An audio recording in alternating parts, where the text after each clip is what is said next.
Hey, good morning, everyone. Welcome to Reinventing the Tattoo with Ricardo Sturdivant, me, on Tuesday Feels, another episode of Tuesday Feels. Make sure and tune in on YouTube or Facebook and leave some comments or chats so you can join along and we can answer any questions or anything like that you might have. Um, we are getting to action here this morning. Let me see, let me pull you guys up here real quick. All right, now have you going on YouTube.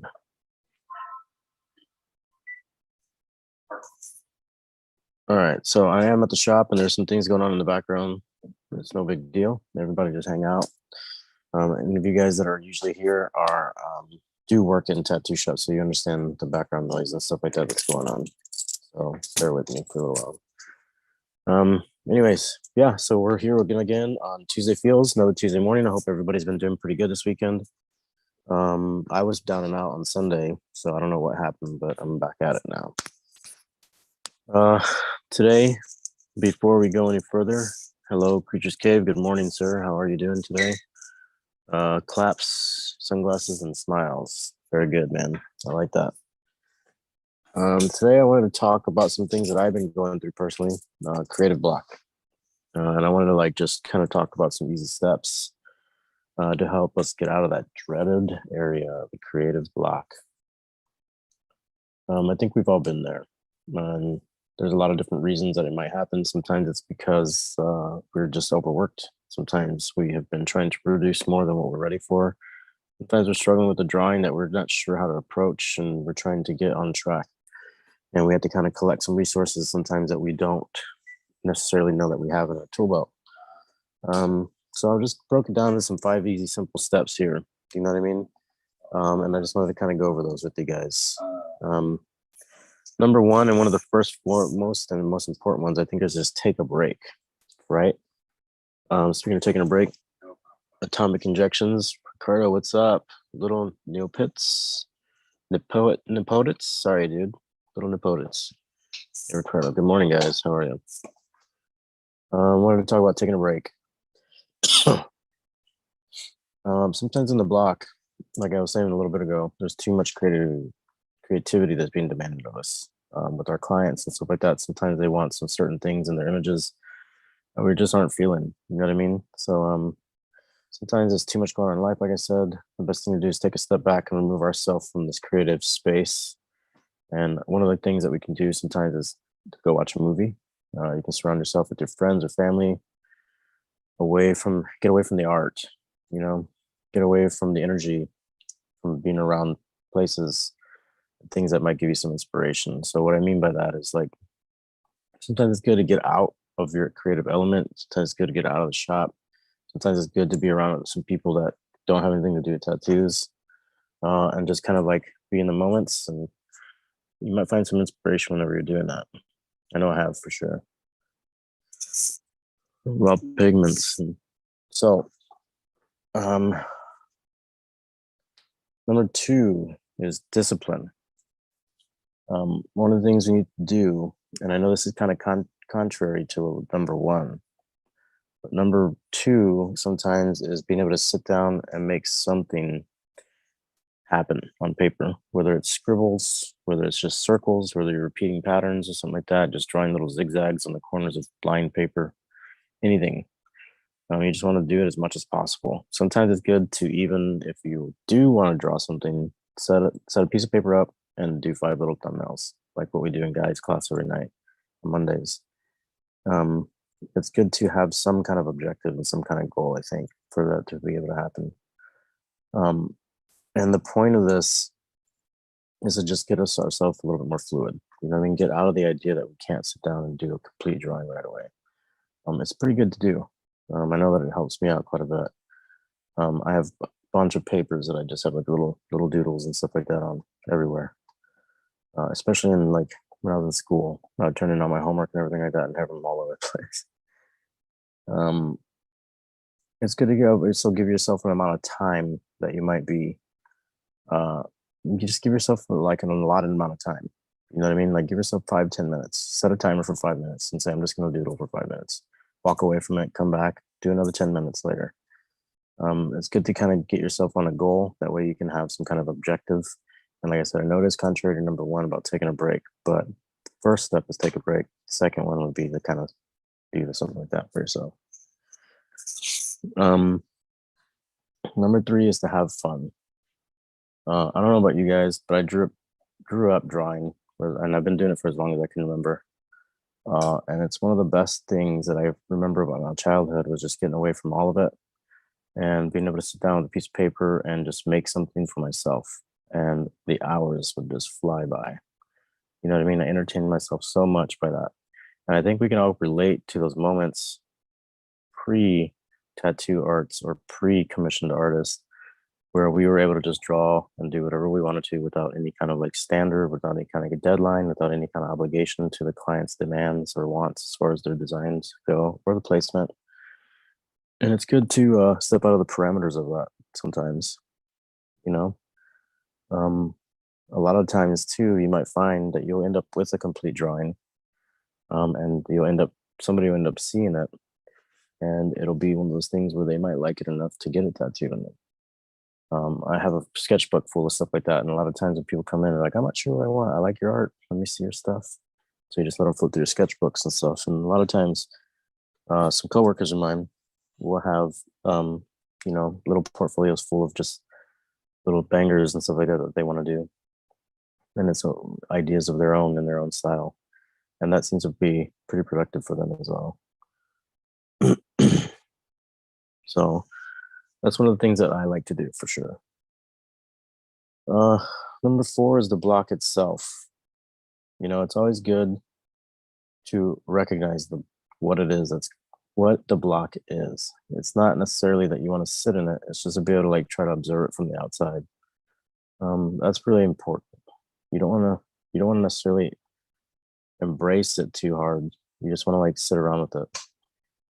Um, you know, the fifth one is definitely allow yourself to fail. I know you might sit down every time to do a drawing and you want it to be complete right away. That's what tracing paper's for, right? You can just sketch, doodle, um, try to make a drawing, and then just put another piece of paper on top of it if you like some parts of it and start working off of that again. Or use markers.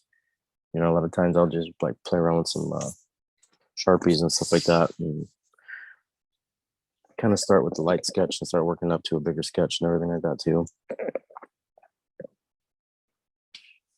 But yeah, so those are some of the 5 creative steps. So what I'm going to do is it doesn't look like there's too many people joining us this morning, so I'm going to kind of play around with some designs that I've been messing with. I'm going to share the screen here, but first I'm going to pull the image up that we're working on. I have been a little behind on my Monday night classes with Guy.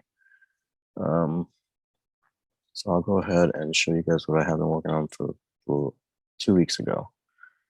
I wasn't able to join last night. I did do a pretty big tattoo yesterday. So there's that. Let's see here, share the screen to get a chat.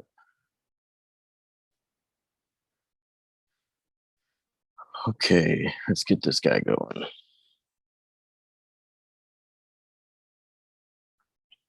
We're gonna share this content. We're gonna share the screen. All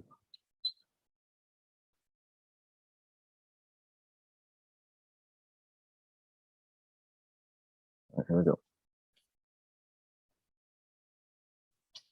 Nope. Turn it back this way. All right. So this was one of the projects that we were working on a couple weeks ago. The goal was to kind of play around with depth and some of all the tricks that we've been learning and stuff like that. Depth, line weight, some color saturation, things like that, gradient fields and everything like that. And you can see here, the way I draw is I keep it pretty loose for a long time. You can see here that I mess around with like the flat markers on the Procreate app. I just like to kind of chunk things in. I do have a few layers here, excuse me, that I've been working on. This is part of the grid. I'll show you this too. This is part of the grid that I based a lot of the drawings off of. I like to kind of think of it as some of my foundations of composition. Excuse me, apparently I still have cough lingering. But yeah, so I just kind of play around with this so far. I will sometimes go in and duplicate the layers.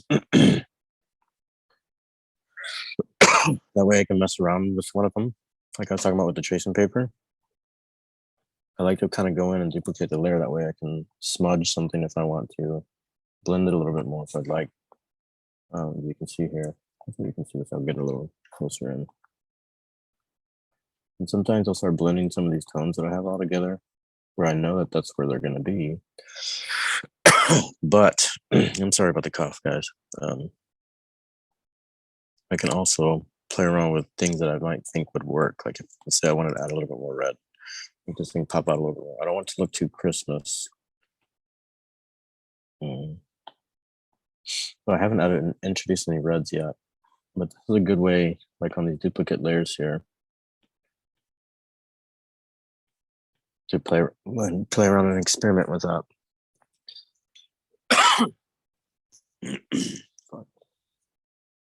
Oh, my throat was really bad. I apologize. It keeps up, and I have to do something else here, guys.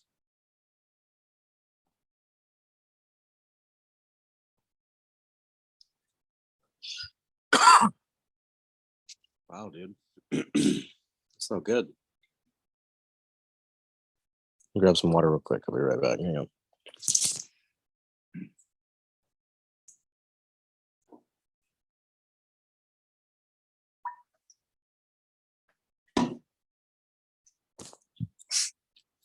All right, so whoops.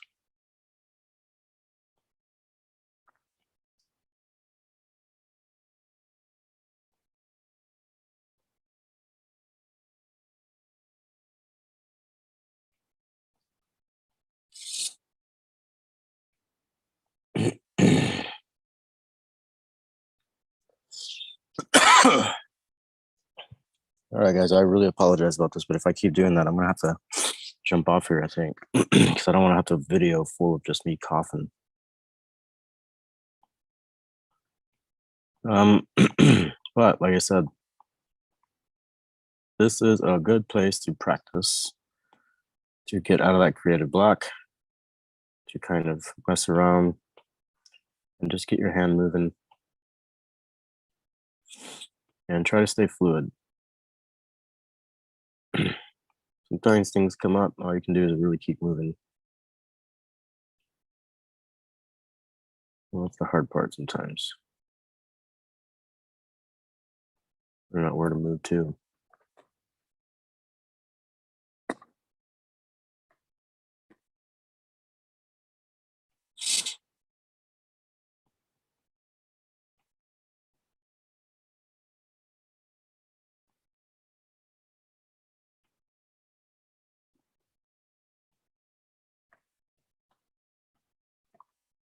So you can see there, I kind of like the way that that looks. I'm not sure though. What do you guys think? I know that I'm not too sure about this area right now either. You guys want to leave some comments or any critiques that you might want to add to this image? Let me know. I'm all ears.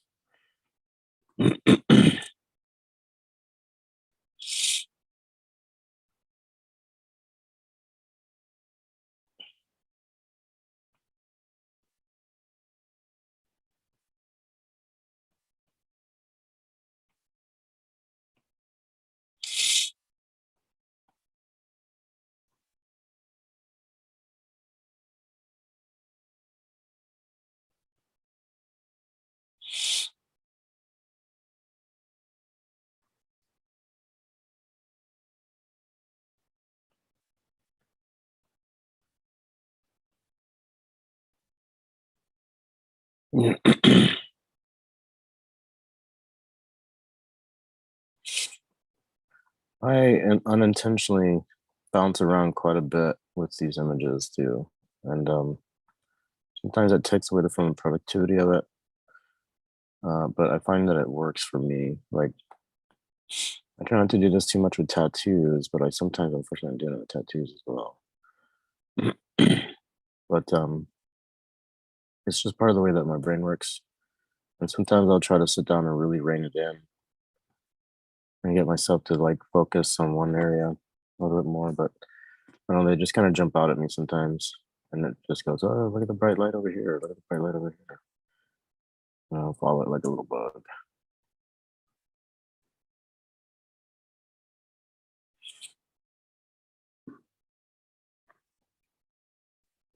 I'm never really too worried about it being super clean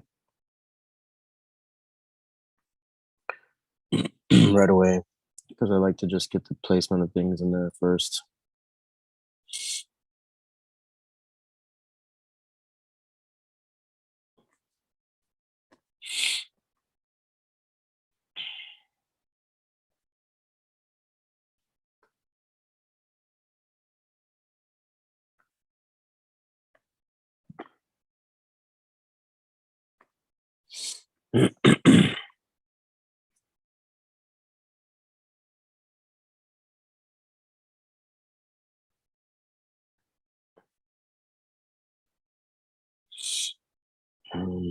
So you can see, checking it all out. I don't mind the way it looks right now. But I feel like that orange might, or that red might have kind of dominated a little too much, especially with all the green that's going on. So let's go back to the sun. It's still so loose though, it's hard to interpret. We'll just keep working on this. We'll bump the contrast up on everything. And kind of go from there.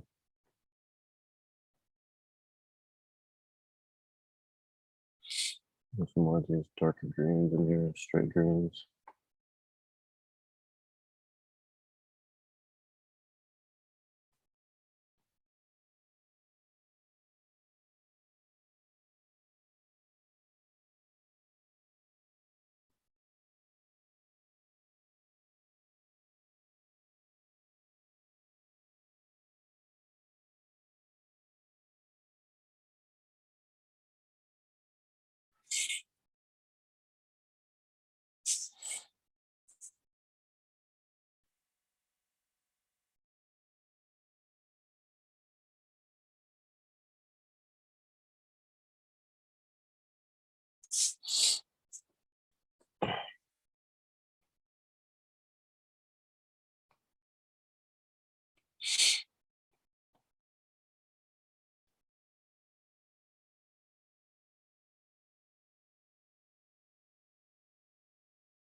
So yeah, I think it's starting to come along now.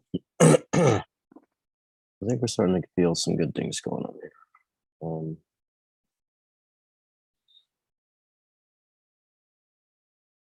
I think all this thing really needs is some more contrast being bumped up.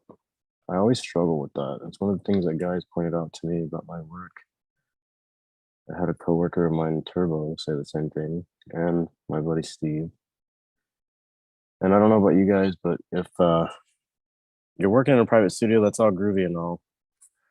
I got to tell you, coming to a studio where there's other artists that are just as stoked about you succeeding as they are for themselves, it's been pretty awesome because you get some honest, genuine critiques from people. And that's pretty important.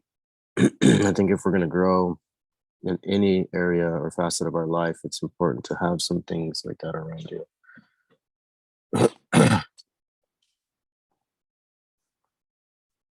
I keep wanting to play around with some different kind of greens here, but I don't know if I should. I think with the subject matter, it probably needs to stay just like this.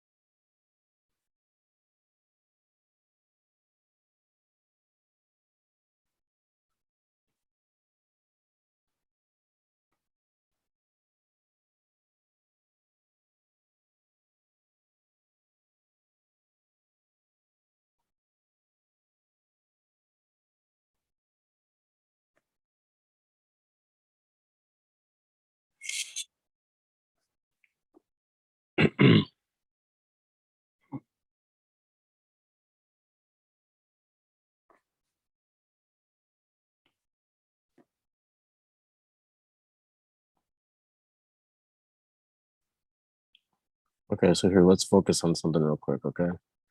Let's let's focus on these dark greens real quick. Let's talk about some lights.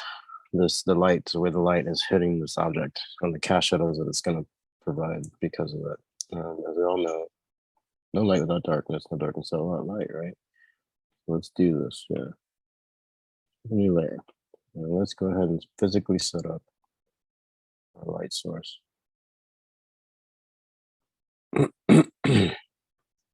And this goes back to the fundamentals of spheres, cubes, cones, which are without light, just a triangle, a square, and a circle, right? But we're going to implement the ideas of light sources and the properties that are involved because of it. Let's focus on our darks first. So with the light coming this way, we're going to start working on our cast shadows.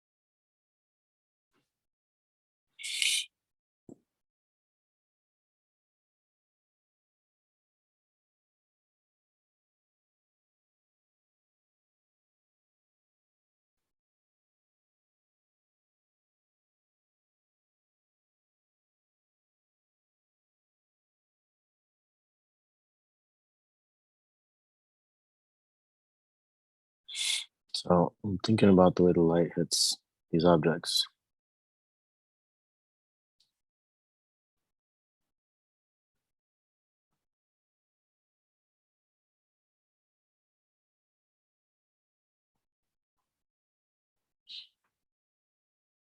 I'm trying to mold it around to catch the way that it helps this form become a shape, or the shape become a form, rather. It's important to remember those fundamentals. And it's important not to get caught up in the idea that you're creating this face either. That's where we start to get stuck. And that's what I was talking about today with the creative block issue. Is that we don't want it to be, we don't want to give ourselves more than what we can handle, really. A lot of times when we get so frustrated with something, it's because we think, oh, I'm just trying to make this face. I'm trying to make this face. This face isn't working. Why isn't it working for me?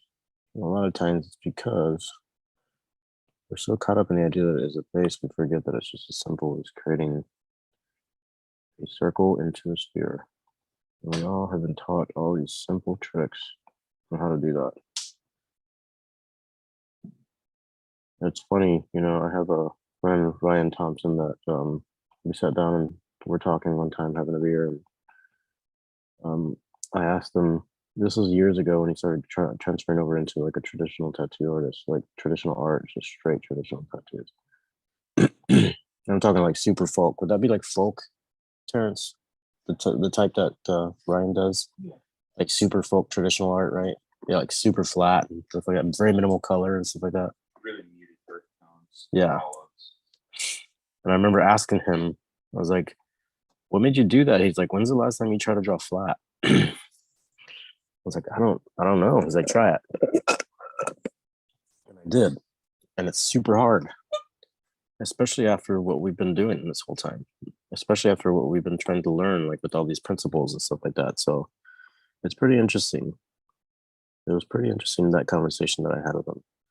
Very beneficial though, because I remember it kind of turned my eye around on the whole traditional aspect of tattooing for sure. Like the whole appreciation for the traditional art. It definitely has its roots and its fundamentals with tattoos for sure that needs to be acknowledged and appreciated. But for now, we're talking about depth. Well, for now, we're talking about getting out of the rut of our creative block. So sometimes it is good to try different mediums and maybe even a different style to help you kind of get out of that. I have a friend that is on our group forums and stuff like that most of the time. And she just recently started picking up oil painting and she's dominating it. And there's a fear there that, or an uncomfortableness, I'll say, because without, asking her if that's a good word to use, fear, um, that came along with the idea of oil painting. I know for me, for sure, it was definitely a fear kind of based thing where I was like, "Ugh, am I doing this right? I don't know if I'm doing it right. I don't want to mess it up." So I stayed away from it for a long time. And then I said, screw it, and jumped in and just started oil painting. And I watched some YouTube videos. I picked up a couple DVDs from that were available by Sean Barber and stuff like that, and Jeff Gogwe. I did a seminar with Jeff Gogwe at his shop in Oregon. That was eye opening. Man, tell you, being in a room with all those talented artists, including himself, and oil painting, and then walking around looking at your stuff, critiquing it was oof. That was one of the first times that I put myself in that uncomfortable of a situation where I was not sure what was going to happen. And I felt like I was swimming out in the ocean. And somebody came by.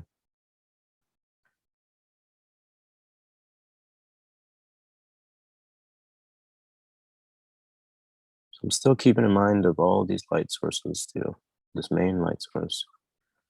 I'm also thinking about accentuating these contrast tones to bring out the focal points. That's another reason that I try to keep it loose like this for such a long time, is because when I do start tightening certain areas up, it really helps me see what's going to become in focus and what needs to stay in the background. And I think that's one of the things that we were working on with this project in particular is establishing foreground, establishing background, establishing midtones, using color. That was funny. I really emphasized the color part on that part.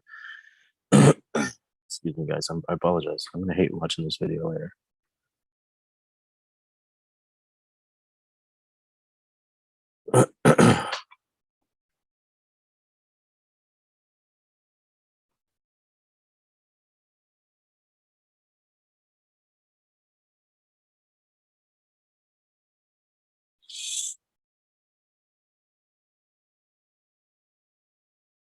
I always spin the things around like this too, so sorry about that. And you can see, like, I minimized it, and I think I'm starting to see too much red. I'm starting to see too much red, so I'm gonna go in.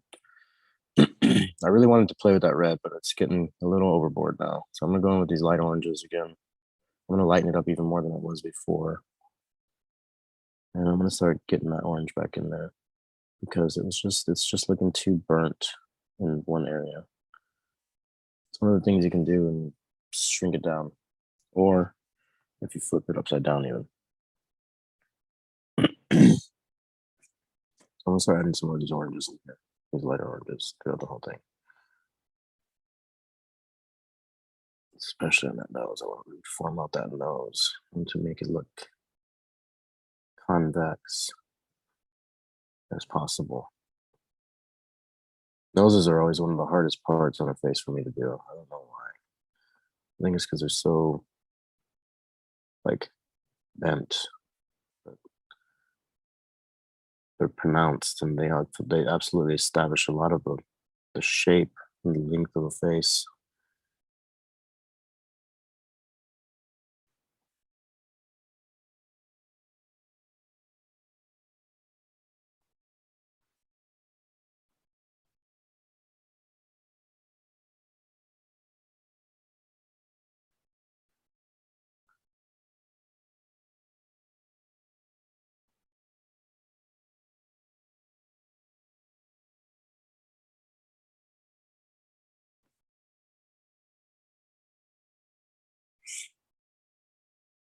a little bit better, but I don't like this part right here.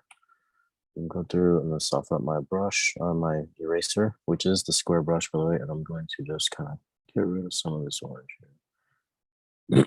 I'm not afraid to erase stuff. I'm not afraid to smudge it all together so I can just build it back up again.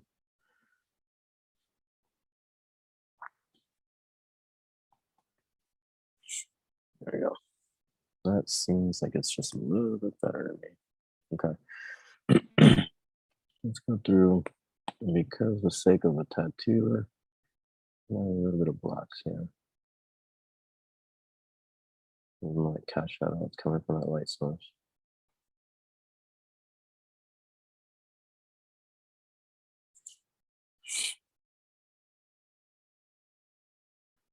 I could add some cools to it. I think I think I'll add some cools to it. Let's add some cools instead of so many of those blacks. We'll leave the blacks around the eyes. Let's go in with like this light blue kind of color here. Add some cools to it.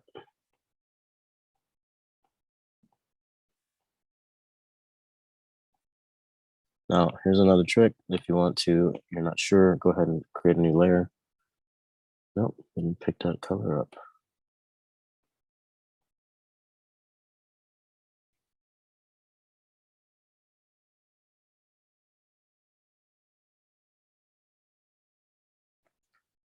Yep, I think it's gonna really start to sell it a little bit more to make it seem a little bit lighter.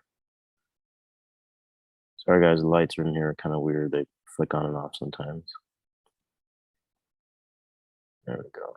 That's a little bit better.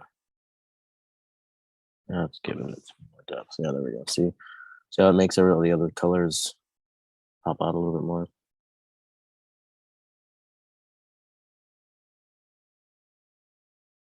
Learn this trick in Monday night classes too, by the way, guys. Without it, definitely wouldn't be doing a lot of stuff that I am now, like this trick here.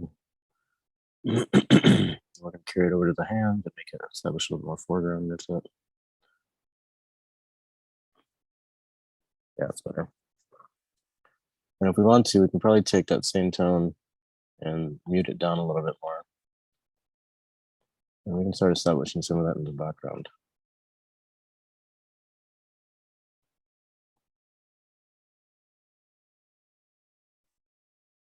I haven't drawn like this with you guys for a long time. It's kind of fun today.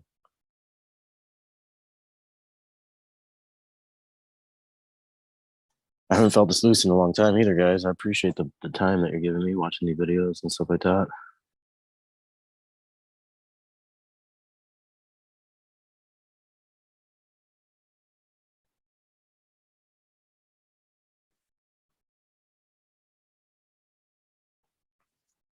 Yeah. I don't know about y'all, but I'm starting to like it. What do you think about it? Anybody want to mention some things in the comments? Let's see what we got here. YouTube, do a drawing, and you want it to be complete right away. That's me talking. Right? Looks pretty. Sketch, doodle. Try to make a drawing, and then just put another piece of paper on top of it if you. Okay, that was funny. There's some kind of loop there. Well, I saw what you guys were saying in there. I didn't get a chance to really read too much of it. Let's get you guys back on this. Let's get us back on the Zoom here.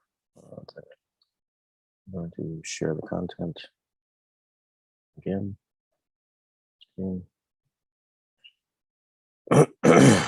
Start broadcast. We'll be right back, guys. Hold on. All right, there we go.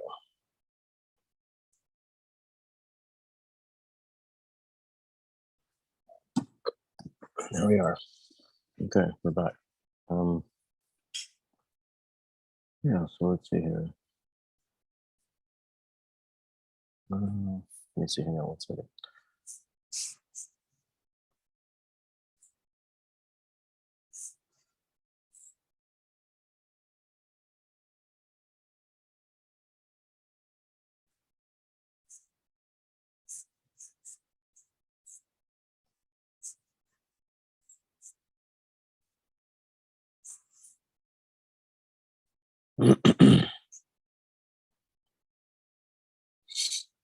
All right, so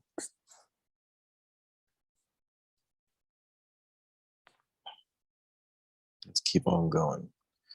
A little bit more done, see where we're at. Like I said, you can see how messy everything is right now. It doesn't bother me at all because a lot of times I'll just go in and I will start just smudging this stuff together. And it's okay with me.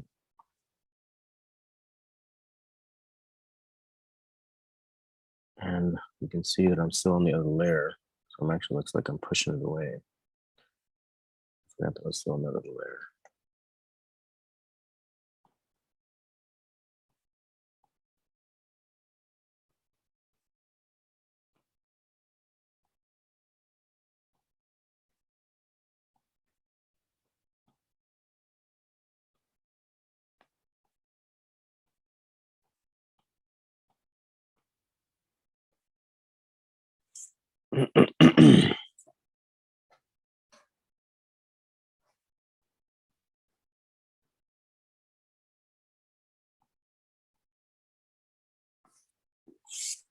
All right, so there's that. Let's go ahead and merge it down because I like it.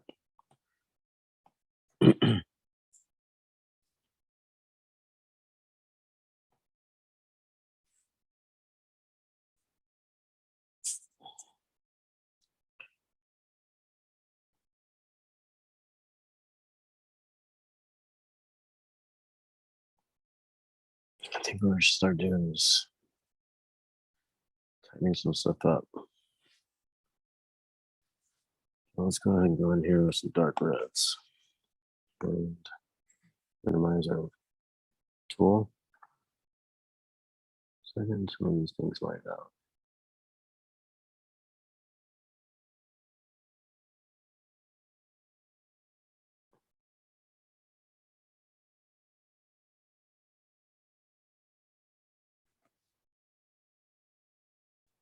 I'm gonna flip it upside down so I can see what I'm doing here with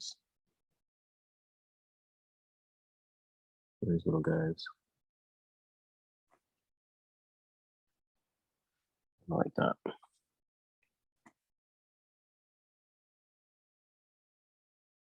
I like these underpainting colors to show through in some of my drawings. For tattoo, not so much, but for painting, though, why the hell not? A lot of times it'll be because there's a base tone that's been used. And you just kind of go over that.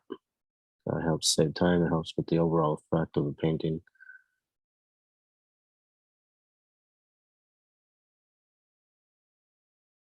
This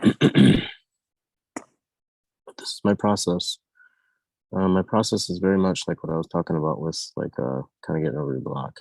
It's very messy, very sloppy at first.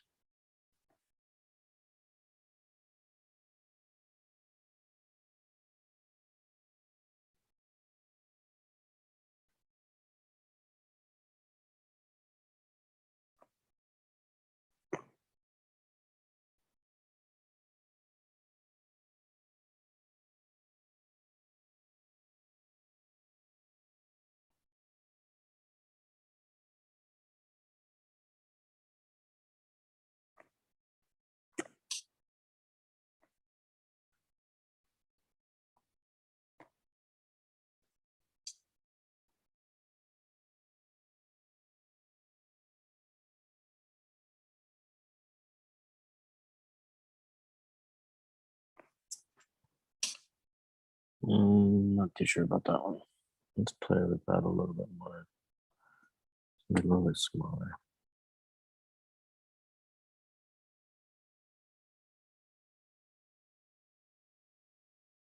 That's better.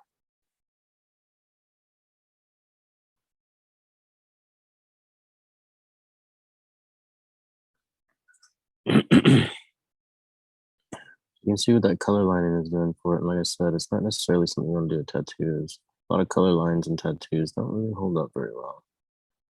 They look great for the photo, but terrible for the longevity. It depends on your goal, I guess. If you're looking to get good pictures of your tattoos and that's about it, and take your client's money, go for it. But if you're looking to be a solid tattoo artist with some work that's going to be here a lot longer than we are, careful with just straight color lines. Try to use them pretty sparingly if you do. And if you do, you want to use a lot of contrast against them. That's going to make them kind of hold up. I'm not criticizing the people that do that. Any means. Just offering my own 2 cents here. Yeah, I'm really starting to dig that. I think we need a little bit more orange in some of these other tips to kind of bring it out just a little bit. Share that color throughout the space. It always helps the eye move around a little bit more. If we use it sparingly, it'll kind of settle it down a little bit. It'll keep the primary focal where it needs to be, which is her eyes and her face. But this color in other areas will help the eye relax a little bit more so it's not just so intense. It also makes it a little bit more natural since it's like a green person kind of thing. Kind of a fall thing going on here.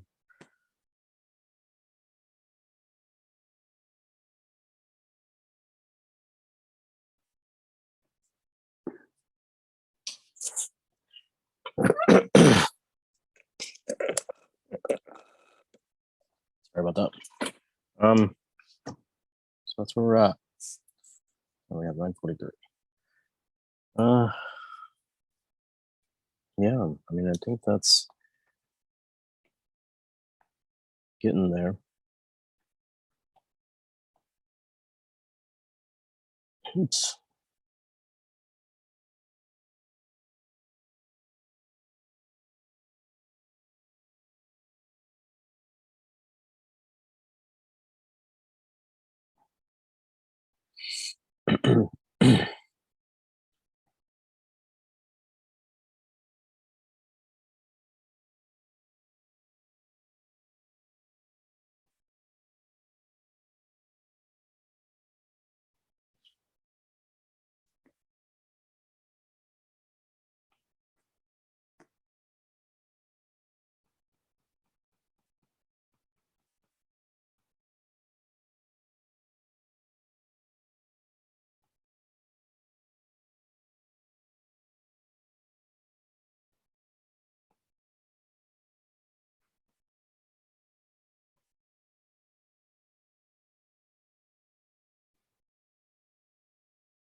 So I'm not too worried about most of the line work.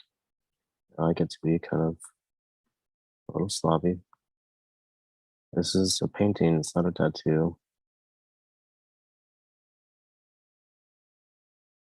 If somebody was to see this and they wanted a tattoo, I'd definitely clean up quite a bit of it. And like I said, with the creative block, I'm just staying loose.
I always like doing eyes.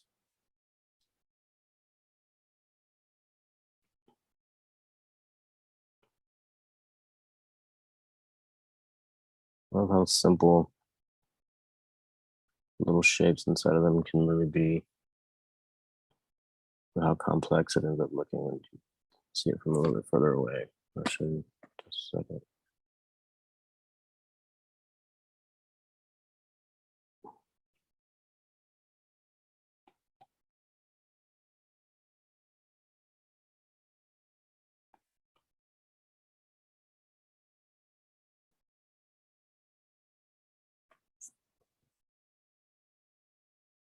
There you go.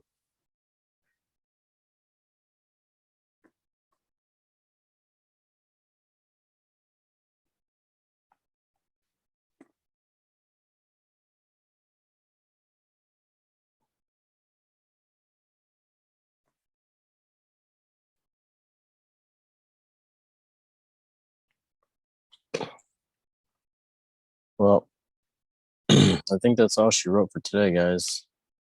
Let me stop sharing the screen here real quick. Get us back on the main camera.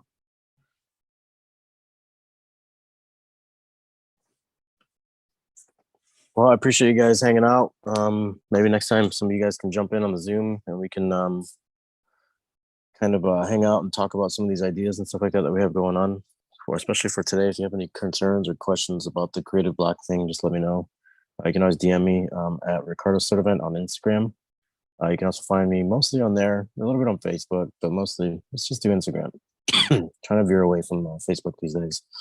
But yeah, hit me up next week, same time, same channel for the Tuesday Feels, 10 a.m. Eastern.